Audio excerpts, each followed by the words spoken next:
Good morning, sixth graders. This is Mrs. Fates. Today is Thursday, June 4th. We're almost done with the week.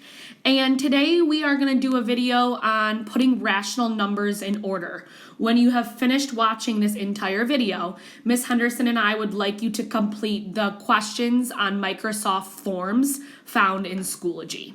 So again, just to review, a rational number is any fraction, decimal, mixed number, and these all include positive and negatives, which also then include positive whole numbers, negative whole numbers. Any of those numbers are considered rational.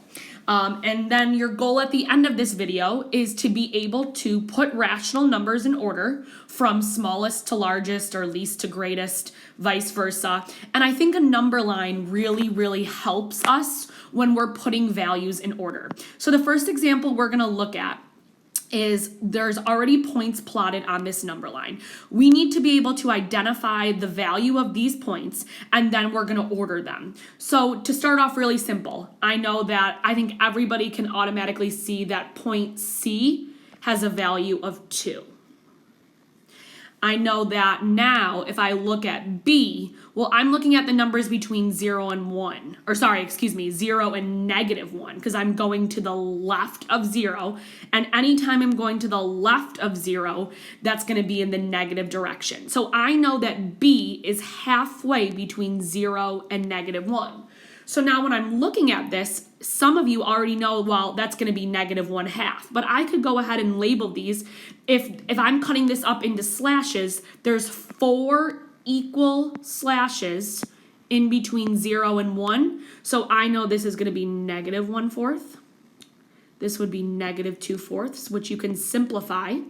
This would be negative 3/4. So that's one way of figuring it out. Those are fractions. If you don't like, say, oh, I don't like the fractions, hopefully, most of us know that negative 1/4 is negative 0.25. Negative 2/4, you can write it as negative 1/2 or 5/10. And then negative 3/4 would be negative 0.75 or negative 75/100. So that's one way to look at it. So now I know that the value of B is going to be negative 1/2. You can write it as a fraction, or you can write it as a decimal. Either way, they're both the same. Okay, so now we have to figure out A. So point A is just a little bit to the left of negative 1. Well, if I look at it the same way, from 0 to negative 1, I cut it up into fourths. So now this would be negative 1 1/4 because I have to it's a mixed number, right? I'm going from negative 1 to negative 2. I know the next one's going to be negative 1 1/2. This is going to be negative 1 3/4. So it's the same thing we did in between 0 and negative 1, but now I have the whole number negative 1 in the front. So I know the value of A is going to be negative 1 1/4. You can also write that as negative 1 25/100. It doesn't matter. They're both the same thing.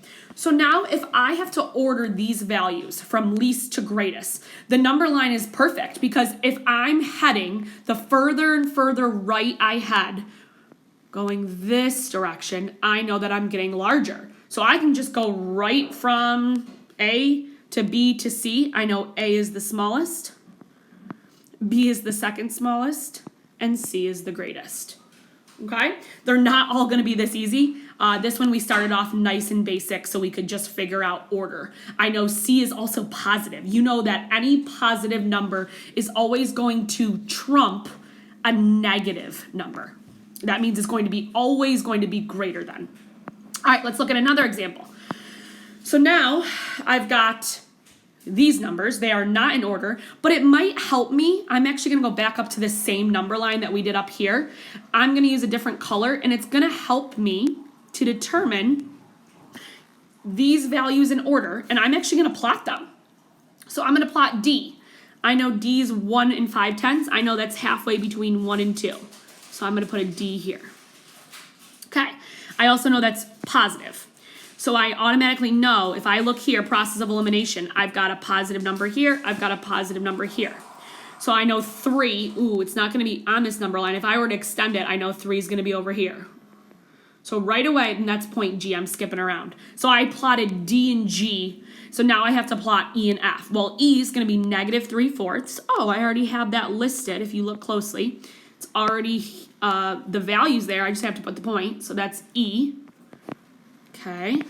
And now I have negative 1 1/2. Well, I also already have that on my number line. So I'm going to put a point there. So now, if I'm ordering these from least to greatest, okay, I know that F is going to be the smallest, so I'm going to write these out. I'm actually not going to write out the letters. I'll just write out the values. Negative 1 1/2 is first. Make sure you also put commas in between.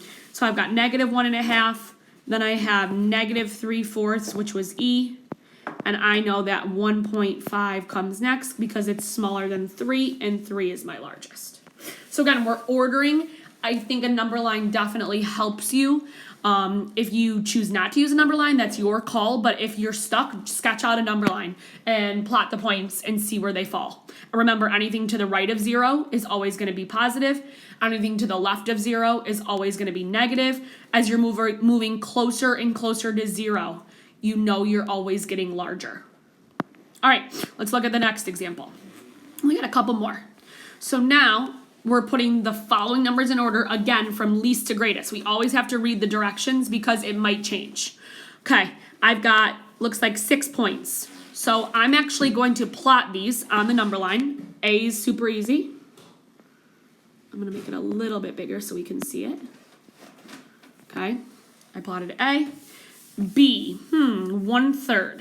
Well, I know that's going to fall somewhere between 0 and 1, right? So if I look at this and I cut this into 3 equal groups, I know 1/3 is going to be about here. And remember, it's an estimate. So I'm going to put a point there. So that's going to be B. All right. C is negative 1 2/10. So I know that's going to be between negative 1 and negative 2, and I know it's going to be closer. If I were to cut these up into tenths, I know it's going to be way closer to negative 1 than it is negative 2. So I'm going to put a point there for C. All right, D is 0. So I know it's going to be right on 0. E is going to be negative 2 1/4. So I know that's going to be between negative 2 and negative 3. I always like to pick and decide what 2 whole numbers does it fall in between. And I know if I were to cut this up into fourths and have 4 equal groups, okay, I know that negative 2 1/4 is going to be that first slash. And remember, it's not going to be perfect. This number line doesn't give us a whole ton of space, but I'm going to put that there. And now I've got 4.1. Same thing, I know it's in the positive direction. I know it falls between 4 and 5. If I were to cut this up into tenths, which I don't have room, I know it's going to be way closer to 4 than it is to 5.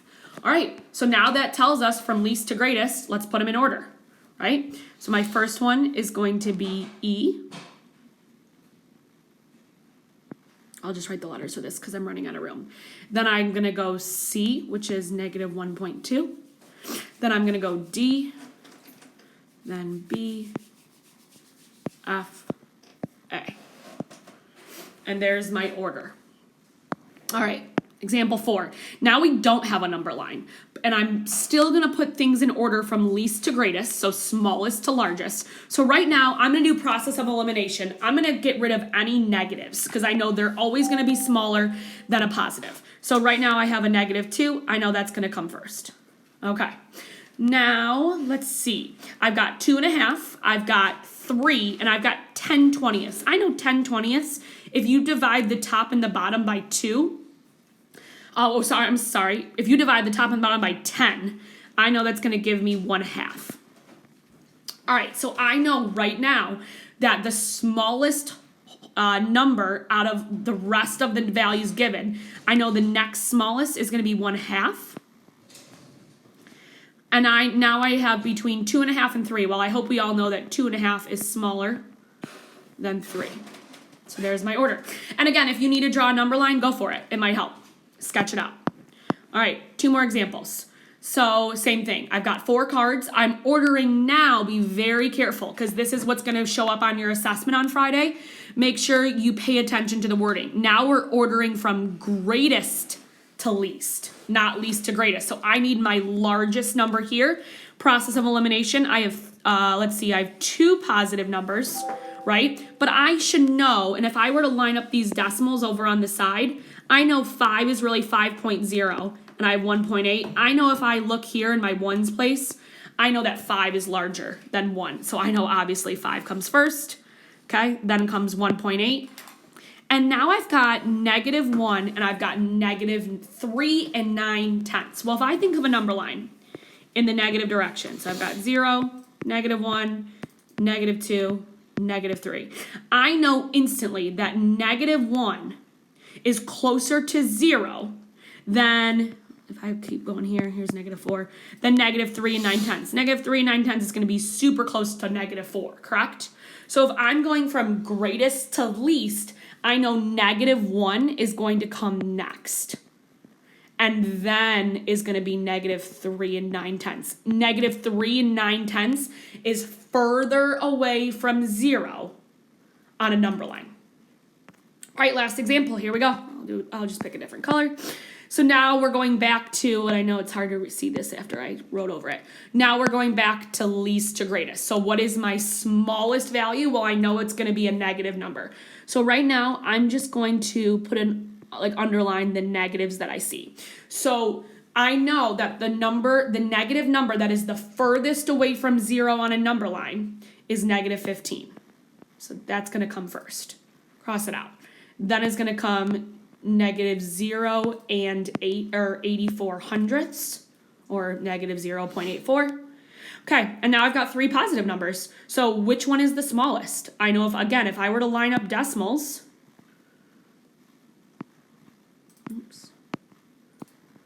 I hope we all know that 75 hundredths is smaller than 5 and 5/10. Oops. Writing sloppy here, sorry. So 0.75, and then is going to go 5.5, and I know obviously 14 is larger than 5.5. All right, so now here's what you are about to do. We put rational numbers in order. You're going to complete the Microsoft Forms sheet found in Schoology. Yes, it's only 6 questions. Very doable. Please make sure you hit submit at the bottom. And again, please reach out to Ms. Henderson or myself if you have any questions.